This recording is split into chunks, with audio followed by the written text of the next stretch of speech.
Hi friend, इस video में हम बात करेंगे अल्टरनेटिव प्लीडिंग की, यानी वैकल्पिक अभिवचन की। दोस्तों, सबसे पहले हम इसके जनरल रूल की बात कर लेते हैं। सामान्यतः ये जो पक्षकार अपने अभिवचनों से बाध्य होते हैं, बट यदि किसी पक्षकार ने अपने मौखिक अभिवचन में किसी आधार का कथन नहीं किया तो वह आगे चलकर उस आधार का सहारा लेकर कोई नया केस नहीं खड़ा कर सकता। अतः वादी एवं प्रतिवादी दोनों के लिए यह वांछनीय हो जाता है कि वह क्रमशः अपने हक या बचाव के लिए प्रत्येक आधार का विकथन कर दें। इसी बात को ध्यान में रखकर वैकल्पिक एवं असंगत दलीलों की अनुमति दी जाती है। किसकी? अल्टरनेटिव एंड कंसिस्टेंस प्लीडिंग की। तो हम दोस्तों इस वीडियो में बात करेंगे अल्टरनेटिव प्लीडिंग की।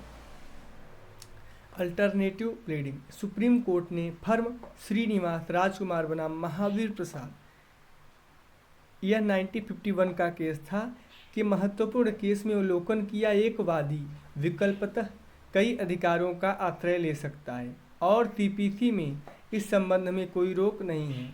इसी प्रकार प्रतिवादी भी अपनी इच्छानुसार कई स्पष्ट एवं पृथक बचावों का सहारा ले सकता है। इसका एग्जाम्पल हम आपको आगे देंगे।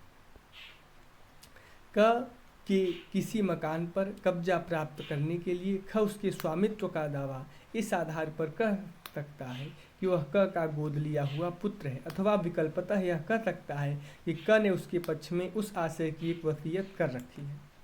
सेकेंड एग्जाम्पल, क एक बांड के आधार पर ख के विरुद्ध कुछ धन प्राप्त करने के लिए वाद चलाता है।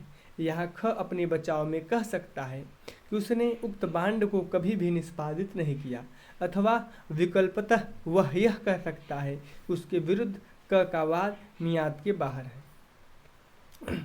यद्यपि वादी एवं प्रतिवादी वैकल्पिक दलीलें प्रस्तुत कर सकते हैं, तथापि यह परम रूप से आवश्यक है कि जिन तथ्यों पर ऐसे वैकल्पिक दावे या बचाव आधारित हैं उन्हें स्पष्ट रूप से पृथक पृथक एवं अभिकथित किया जाए।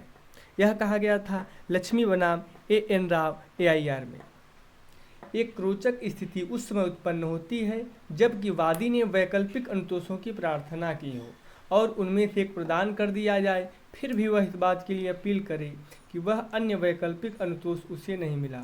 ठीक यही स्थिति सक्कू बनाम R.B. रेड्डीयार के वाद में उत्पन्न हुई। वादी ने प्रतिवादी के विरुद्ध वैकल्पिक रूप से संविदा के विशिष्ट अनुपालन अथवा क्षतिपूर्ति के लिए वाद चलाया।